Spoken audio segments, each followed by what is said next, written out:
Certaines de ces querelles étaient si graves qu'elles impliquaient du chantage, des campagnes de diffamation, des menaces d'enquête du FBI et des enlèvements. Ces personnes étaient différentes. Des journaux aux tabloïds, en passant par les réseaux sociaux, les célébrités ont toujours été à l'avant-garde de la culture populaire américaine et rien ne nous captive plus qu'une bonne querelle. Si vous pensez que les conflits de célébrités ne peuvent pas être pires qu'aujourd'hui, vous vous trompez. Voici les 12 querelles classiques et notoires d'Hollywood si désastreuses qu'elles ont presque détruit Hollywood. La numéro 1 vous choquera totalement. Numéro 12. Debbie Reynolds contre Elizabeth Taylor. Ce que vous voyez ici est le début d'un triangle amoureux très scandaleux entre des amis très proches qui sortaient également en double rendez-vous avec leur mari. En 1949, quand Debbie avait 17 ans, elle est arrivée chez MGM et Liz était déjà devenue une star avec la compagnie. Elles allaient à l'école ensemble sur le plateau pendant que Liz tournait. Et bien que Debbie admette qu'elle n'était pas du tout semblable, elles s'entendaient très bien. En 1955, Debbie était mariée au chanteur Eddie Fisher et en 1957, Liz était mariée au réalisateur Mike Todd. Les deux couples formaient l'élite d'Hollywood. C'était l'équivalent d'antan de Beyoncé, Jay-Z, Chris Martin et Gwyneth Paltrow. Juste 4 icônes créent une équipe puissante et sortent ensemble.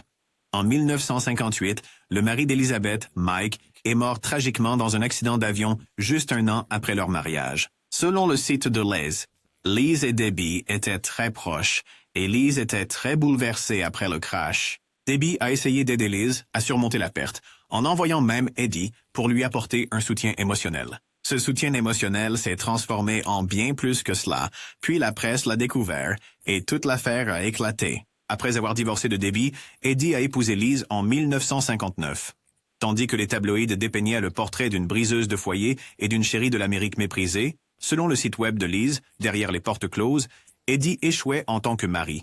Et bien que blessée et prise au dépourvu, Debbie remerciait silencieusement Elizabeth de l'avoir débarrassée d'Eddie car elle savait que c'était fini. 5 ans plus tard, Liz avait des vues sur son co-star, Richard Burton, sur le tournage de Cléopâtre, et mis fin à son mariage avec Eddie. Debbie a aussi tourné la page et trouvé un nouvel amour. Debbie et Elizabeth ont finalement pu se réconcilier en 1966. Elles se sont retrouvées par hasard à bord du Queen Elizabeth, en partance pour l'Europe. Selon Debbie, les deux ont échangé des notes sur le navire, se sont finalement retrouvés pour dîner et se sont saoulés. Le duo est resté ami après leur réconciliation et ils ont même fait le film These Old Broads ensemble en 2001. Liz est décédée en mars 2011, tandis que Debbie est décédée en décembre 2016. Debbie a dit cela au sujet de sa réconciliation avec Elizabeth. Security. Il faut regarder ce qu'est la vie, et est-ce que cela en vaut la peine? Et est-ce qu'il en vaut la peine? L'amitié valait peut-être place. Numéro 11, Johnny Carson contre Joan Rivers. Ce n'est pas un secret que les femmes dans le comique ont mené des batailles dans une industrie dominée par les hommes depuis des lustres. Cependant, même si les choses se sont peut-être améliorées, lorsque Joan Rivers a commencé, la comédie était dominée par des hommes blancs plus âgés. Alors que ces hommes réutilisaient des blagues et recouraient à l'infamie de dégrader les femmes comme forme de comédie, Joan a pensé qu'elle parlerait simplement de sa vie. Tous les hommes avaient percé bien avant elle. À l'époque, des chasseurs de talents se rendaient au spectacle de comédie pour trouver des personnes à inviter au Johnny Carson Show. Sur une période de 3 ans, Joan a été rejetée de l'émission 7 fois.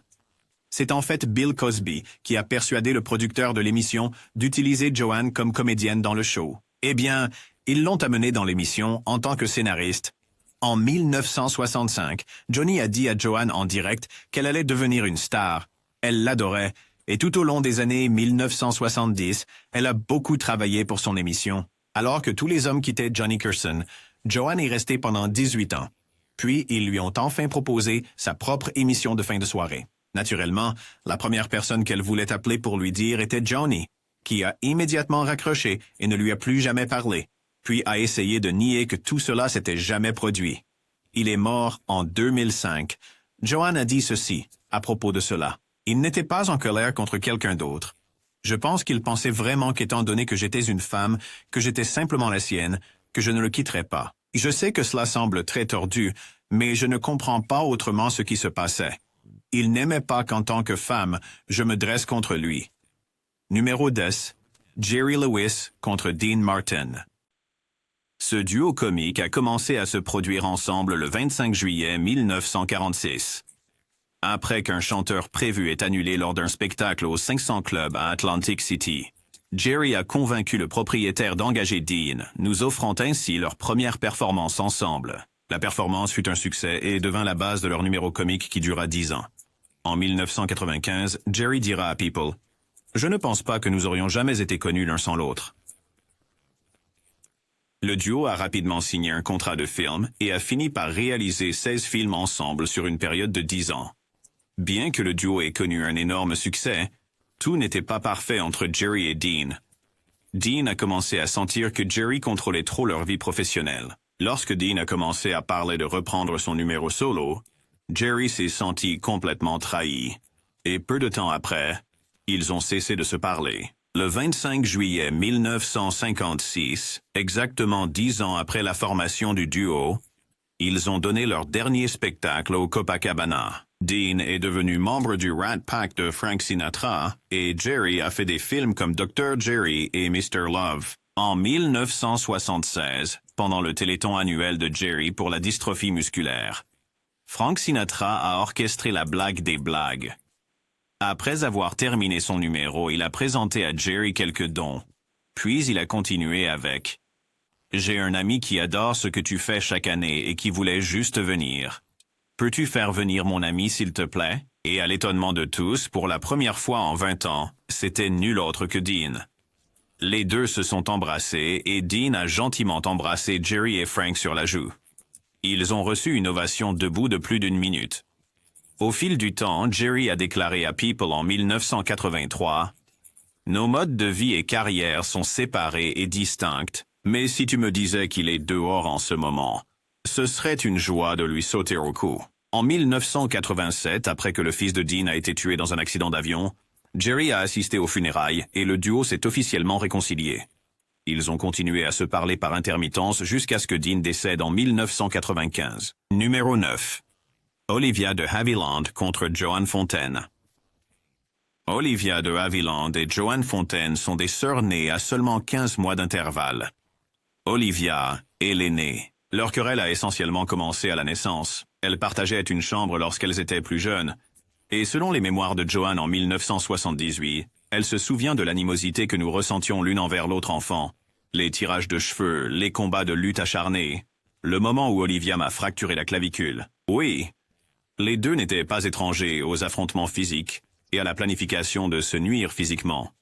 Quand Olivia est devenue actrice en commençant par être engagée dans une adaptation cinématographique de Le songe d'une nuit d'été, à 18 ans, Joan aurait demandé à sa sœur de l'aider à devenir actrice elle aussi. Eh bien, étant qui elles étaient, Olivia a accepté de l'aider uniquement si elle changeait de nom de famille pour que les gens ne les confondent pas. Alors, Joan a pris le nom de famille de son beau-père et est devenue Joan Fontaine. En 1942, les deux sœurs ont toutes deux été nominées pour le prix de la meilleure actrice aux Oscars. Elles étaient assises à la même table lorsque Joan a remporté le prix pour Soupçon. Joan a dit « J'avais l'impression qu'Olivia allait sauter par-dessus la table et m'attraper par les cheveux. Je me sentais à 4 ans face à ma sœur aînée. Bon sang, j'avais encore attiré sa colère. » En 1975, lorsque leur mère a été diagnostiquée avec un cancer en phase terminale, Olivia serait restée à ses côtés jusqu'à la fin, tandis que Joan était en tournée pour une pièce de théâtre et affirmait que personne ne l'avait informé que sa mère était mourante, ni ne l'avait invitée aux funérailles. Lorsque Joan s'est inévitablement présentée à la cérémonie, les sœurs ne se sont pas parlé. Dans une interview de 1978, Joan a dit ceci à propos de sa sœur. « Olivia a toujours dit que j'étais la première en tout. Je me suis mariée la première, j'ai eu un Oscar la première, j'ai eu un enfant la première. Si je meurs la première, elle sera furieuse parce que, encore une fois, j'y serais arrivée la première. » Joan est décédée en 2013 à l'âge de 96 ans. En 2016, Olivia a révélé au journal USA Today qu'elle appelait toujours sa sœur Dragon Lady, puis a nié qu'il y avait une querelle en tant que telle entre les deux. Olivia est décédée en 2020 à 104 ans. Numéro 8. Orson Welles contre William Randolph Hearst. Le réalisateur, écrivain, acteur et producteur Orson Welles est le fondateur de Hearst Communications, Esquire Cosmopolitan, San Francisco Chronicle. William Randolph Hearst se sont disputés dans les années 40 jusqu'au « le but du chantage ». En 1941, Orson Welles a produit, réalisé et joué dans le film Citizen Kane, un film sur un magnate des médias né riche qui a créé un énorme empire de journaux. C'était une histoire classique sur la corruption provoquée par un excès de pouvoir. Oh, ai-je oublié de mentionner qu'il s'agissait essentiellement d'un film où le personnage principal était juste une interprétation de Hearst? Orson n'avait que 24 ans quand il a tiré ses coups majeurs sur quelqu'un qui était essentiellement le Logan Roy de leur époque. Lorsque Hedda Hopper, la reine du potin de l'époque, a assisté à la projection en avant-première de Citizen Kane, elle était furieuse. Elle a qualifié le film de « attaque vicieuse et irresponsable contre un grand homme ». Quand Hearst en a eu vent, le jeu était vraiment lancé. Les dirigeants d'Hollywood se sont ralliés derrière Hearst et ont tenté d'acheter le film à Orson juste pour brûler les négatifs et protéger la réputation de William. Ils sont même allés jusqu'à pratiquer le chantage, mener des campagnes de diffamation et organiser des enquêtes du FBI sur quiconque osait montrer le film. La campagne de diffamation de William contre Orson était horrible. Il avait tout Hollywood littéralement coincé entre le marteau et l'enclume. Il a menacé de révéler des scandales hollywoodiens enfouis depuis longtemps qui avaient été gardés secrets à la demande des studios. Il a utilisé la vie privée d'Orson contre lui. Il a essentiellement dit à tout le monde qu'Orson était communiste et ne voulait pas se battre pour son pays. Et il a également obtenu que de grands cinémas refusent de projeter Citizen Kane. Aux Oscars de 1942, lorsque Orson et le film furent mentionnés lors de la cérémonie, il fut hué. Le film a été nommé pour 9 Oscars et n'a gagné que celui du meilleur scénario original, qui était autant le prix de l'écrivain Herman Mankiewicz que celui d'Orson. Après le spectacle horrible aux Oscars, RKO a silencieusement retiré Citizen Kane dans leur coffre. Le film n'a pas été relancé avant près de 25 ans plus tard. Numéro 7. Bea Arthur contre Betty White. C'est dévastateur de croire que ces deux femmes, qui jouaient des amies proches à l'écran, ne s'entendaient pas réellement dans la vie. Leur incompatibilité était très évidente dans leur approche du travail. Bea venait d'un milieu de sitcom qui impliquait de filmer des émissions comme des pièces de théâtre et d'utiliser des réactions en gros plan. Betty venait d'un milieu où elle avait appris que la meilleure approche était d'être moins directe. Dans une interview exclusive avec Closer, le fils de Bea s'est même rappelé de sa mère lors du tournage. Ça rendait ma mère mécontente que, entre les prises, Betty aille parler au public. Ce n'était pas de la jalousie, c'était une question de concentration. Il a même continué à expliquer « Ma mère portait sans le savoir l'attitude que c'était amusant d'avoir quelqu'un à qui en vouloir. C'était presque comme si Betty était devenue son ennemie, quelqu'un à propos de qui elle pouvait toujours lever les yeux au ciel au travail. Cependant, ce n'était pas toujours comme ça. Dans une interview archivée avec l'Academy of Television Arts and Sciences, leur costard de Golden Girls, Rue McClanahan, a parlé de sa relation avec Bea. Bea et moi n'avions pas beaucoup de relations. Bea est une femme très, très excentrique. Elle ne voulait pas déjeuner avec moi, à moins que Betty White ne vienne avec elle. Vous essayez de comprendre ce qui a mal tourné? On soupçonnait largement, même Rue McClanahan, que c'était la victoire de Betty pour le prix Emmy de la meilleure actrice en 1986. Elle a été la première à gagner et à être nommée du groupe, qui a causé la rupture. Le fils de Bea a même mentionné « Ma mère était authentique. Je pense qu'elle se sentait plus actrice que Betty. Maman venait de Broadway. Betty a un jour joué dans un jeu télévisé. » Numéro 6. Vivian Vance contre William Frawley. Ce duo a passé 6 saisons à jouer le rôle de mari et femme, Fred et Ethel Mertz, dans la série bien aimée I Love Lucy. Fait étonnant, William avait 64 ans lorsqu'ils ont commencé à filmer la série, et Vivian n'avait que 42 ans. William avait déjà passé 40 ans à construire sa carrière avant d'obtenir son rôle dans la série à succès, et il était de loin le plus âgé du casting. Le conflit avec Vivian a commencé dès la première lecture du scénario pour le spectacle. Alors qu'ils se préparaient tous pour la lecture, Vivian a dit à Lucille assez fort pour que William entende « Tu ne peux pas être sérieuse. Je suis mariée à ce vieux schnock. » Même si c'est cette seule instance qui aurait pu déclencher leur haine l'un pour l'autre, selon Audrey Kupferberg, qui a coécrit Meet the Mertzes. Les histoires de vie de l'autre couple de I Love Lucy, elle a décrit William dans une exclusivité avec Page Six comme un homme méchant et brutal. Elle a poursuivi. Il était misogyne, connu dans tout Hollywood pour son langage très grossier et son comportement simplement antisocial.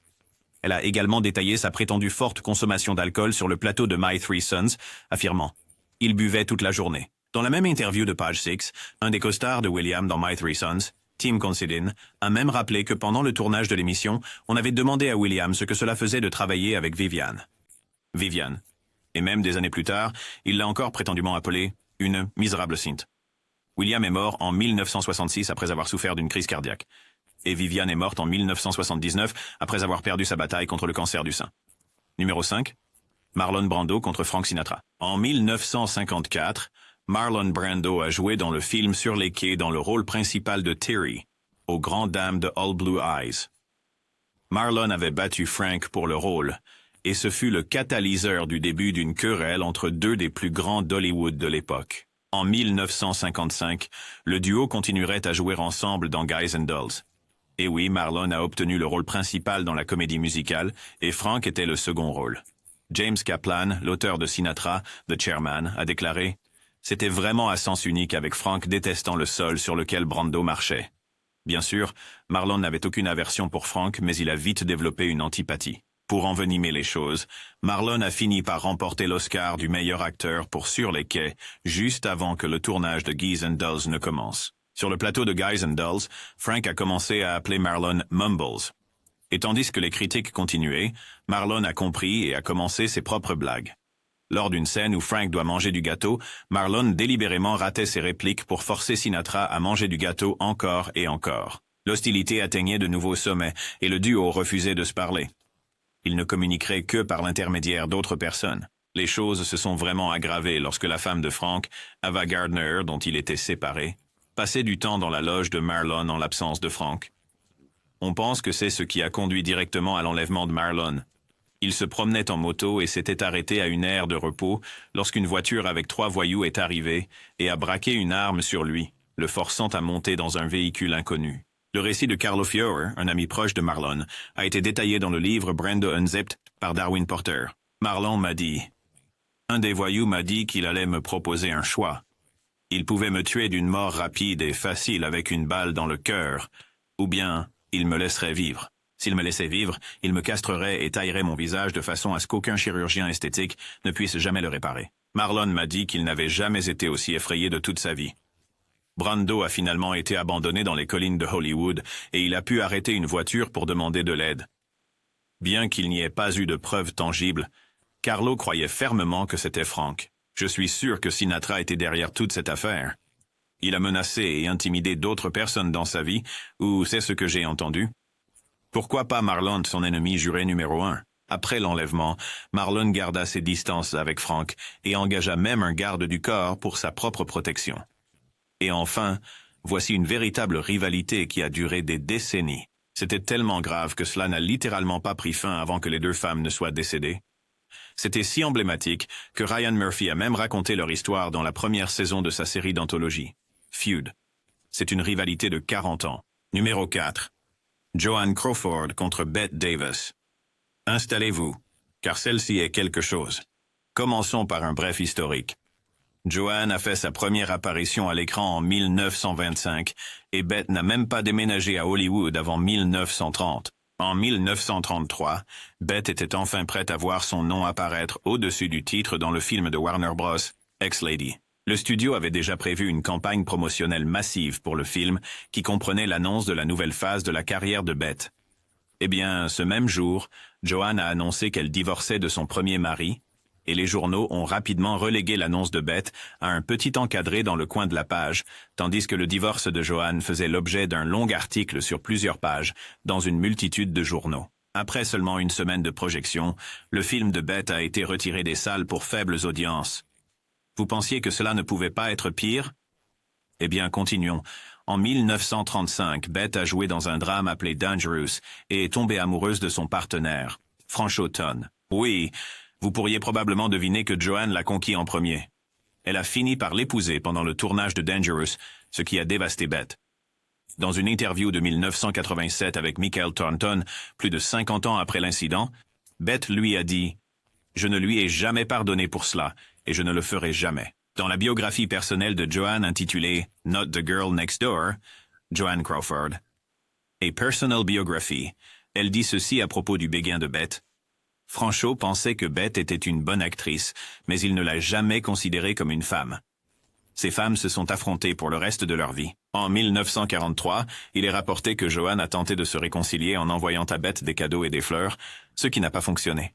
Ensuite, en 1945, Joanne a gagné son premier et unique Oscar pour un rôle que Beth avait refusé. En 1946, Joanne a reçu une autre nomination aux Oscars pour un rôle que Beth avait refusé. Selon l'ami de Joanne, Jerry Usher, en 1950, Beth soupçonnait que Joanne, qui, selon sa fille Christina, était probablement bisexuelle, s'était intéressée à elle, ce qui expliquait probablement son hostilité. Il a mentionné que Joanne faisait des blagues du genre « Franco n'est pas intéressé par Beth, mais ça ne me dérangerait pas de lui donner un coup si j'étais dans le bon état d'esprit. » Cependant, il n'a jamais su si elle plaisantait vraiment ou non. D'une manière ou d'une autre, après qu'un film précédent avec les deux a été abandonné lorsque Beth l'a quitté, elles ont finalement réussi à le faire quand Joanne a convaincu Beth de faire « Qu'est-il arrivé à Baby Jane ?» Bien sûr, la tension a continué sur le plateau et a fait éclater toute cette affaire. Pendant le tournage, il y a une scène où le personnage de Beth bat celui de Joanne. À juste titre, Joanne n'était pas d'accord avec ça et a demandé une doublure, qui ne pouvait pas être utilisée dans les plans rapprochés. Ainsi, lorsque le tour de Beth est arrivé, elle a donné un coup de pied très très fort à Jane dans la tête, à tel point qu'il est rapporté qu'elle a eu besoin de points de suture. Beth a dit qu'elle l'avait à peine touché. Hollywood a certainement ajouté de l'huile sur le feu en nommant Beth pour l'Oscar de la meilleure actrice pour le film et en ignorant complètement Joanne. De manière emblématique, cependant, si quelqu'un gagnait et n'était pas présent pour accepter son prix, Joanne s'arrangeait pour pouvoir le faire. Eh bien, quand le nom de la meilleure actrice a été lu et que c'est Anne Bancroft qui a gagné, Joanne est allée sur scène pour l'accepter. Elle s'est même retrouvée dans les photos officielles avec tous les autres gagnants. Pour conclure cette très longue histoire, en 1964, Joanne a quitté un film qu'elles devaient faire ensemble après leur dernier succès. En mai 1977, Joanne est décédée et Beth est décédée en octobre 1989. Bien qu'elles aient passé leur vie à se disputer, Beth a pris la défense de Joanne. Lorsque la fille adoptive de Joanne a écrit un mémoire calomniant sa mère après sa mort. De façon surprenante, les deux avaient bien plus en commun qu'elle ne le pensait, car après la mort de Beth, sa fille a fait la même chose. Numéro 3. Katharine Hepburn contre Spencer Tracy. Le conte classique du couple en or d'Hollywood, qui n'était pas si doré en coulisses. Katharine Hepburn et Spencer Tracy ont joué ensemble dans 9 films, offrant des performances inoubliables et une chimie indéniable à l'écran. Pour le public, ils incarnaient le couple parfait. Mais en réalité, leur relation était loin d'être sans accroc. Katharine, connue pour son indépendance farouche et son caractère volontaire, se heurtait souvent au caractère plus réservé et discret de Spencer. Leurs interactions hors écran étaient marquées par des désaccords, surtout, allant des choix de films aux limites personnelles. Katharine n'était jamais du genre à reculer, exprimant souvent son mécontentement à propos des scénarios ou des décisions de production, tandis que Spencer préférait maintenir l'harmonie, ce qui menait à des frustrations refoulées. Leur relation professionnelle était un équilibre délicat. Alors que leurs talents combinés donnaient vie à une magie cinématographique, leurs personnalités différentes provoquaient parfois des tensions sur le plateau. La quête incessante de perfection de Katharine pouvait frustrer Spencer, qui privilégiait une approche plus décontractée du métier d'acteur. Malgré ces défis, ils ont réussi à créer certains des films les plus emblématiques de l'histoire d'Hollywood, prouvant que même les duos les plus mal assortis peuvent produire des résultats exceptionnels. Tragiquement, le décès prématuré de Spencer en 1967 mit fin à leur partenariat, laissant Katharine réfléchir à une relation aussi complexe qu'influente. Dans des interviews, Katharine a reconnu les difficultés qu'ils ont rencontrées, mais a également exprimé une profonde gratitude pour le soutien et la compagnie de Spencer. Leur histoire reste un témoignage de l'idée que l'amour et le respect professionnel peuvent coexister, même au milieu des turbulences personnelles. Numéro 2. Clark Gable contre Carole Lombard. Clark Gable et Carole Lombard étaient le couple de pouvoir par excellence à Hollywood, adoré par les fans et respecté par leur père.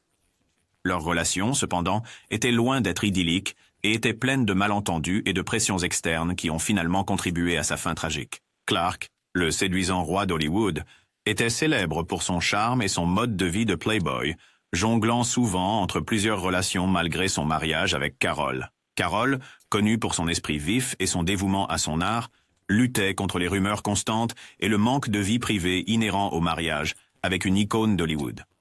Leurs approches divergentes de la célébrité créaient des tensions sous-jacentes, avec Carol cherchant la stabilité et Clark profitant des projecteurs.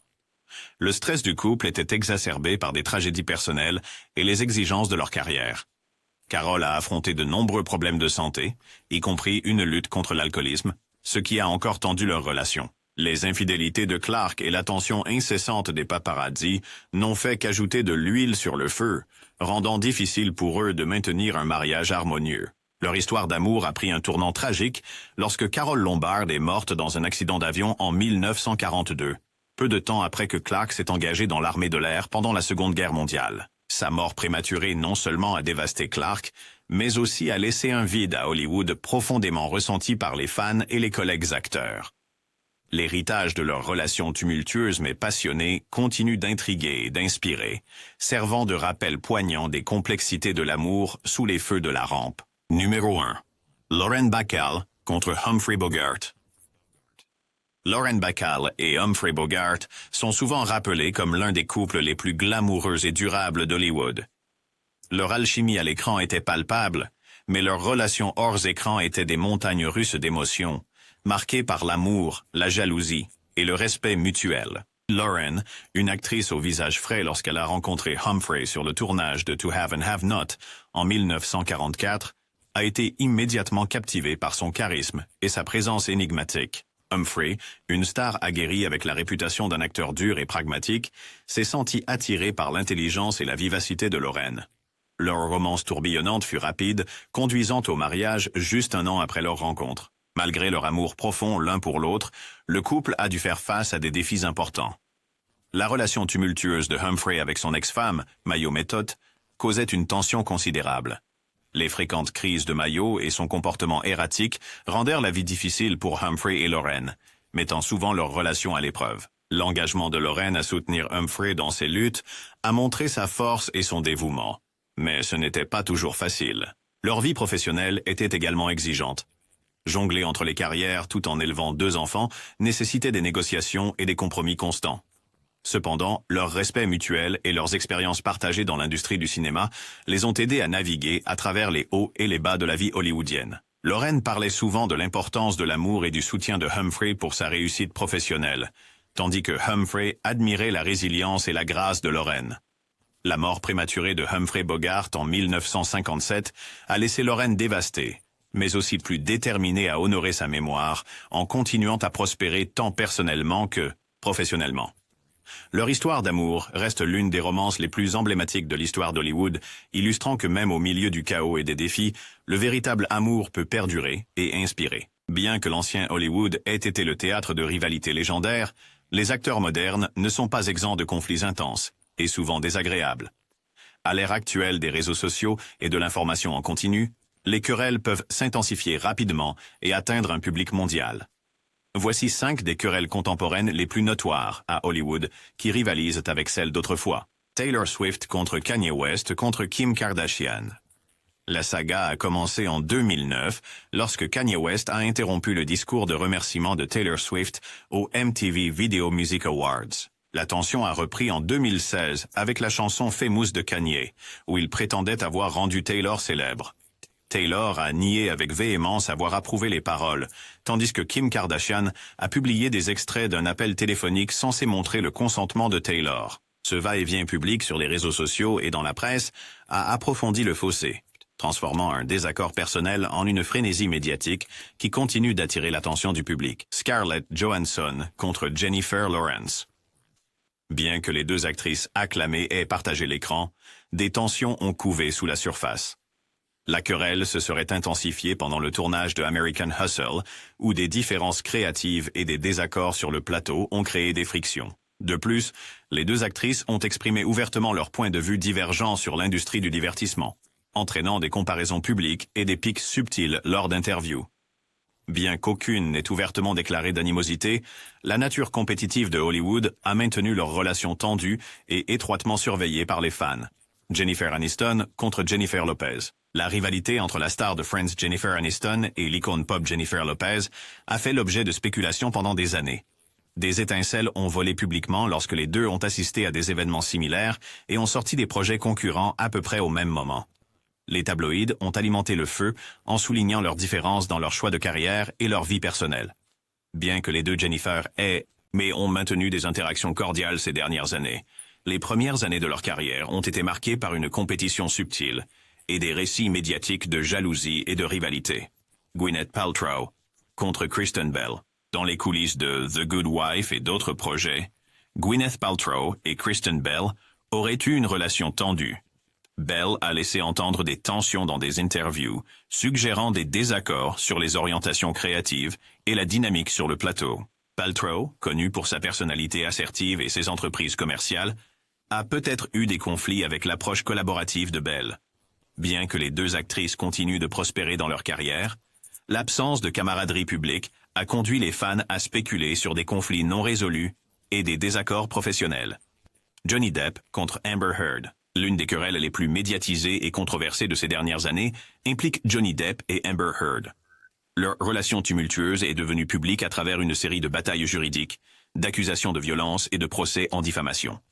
Les deux parties ont présenté des récits contradictoires, conduisant à une saga judiciaire très médiatisée qui a captivé le public mondial. La querelle a non seulement affecté leur vie personnelle, mais a également eu des répercussions significatives sur leur carrière et image publique, soulignant la nature intense et souvent dommageable des conflits de célébrités modernes.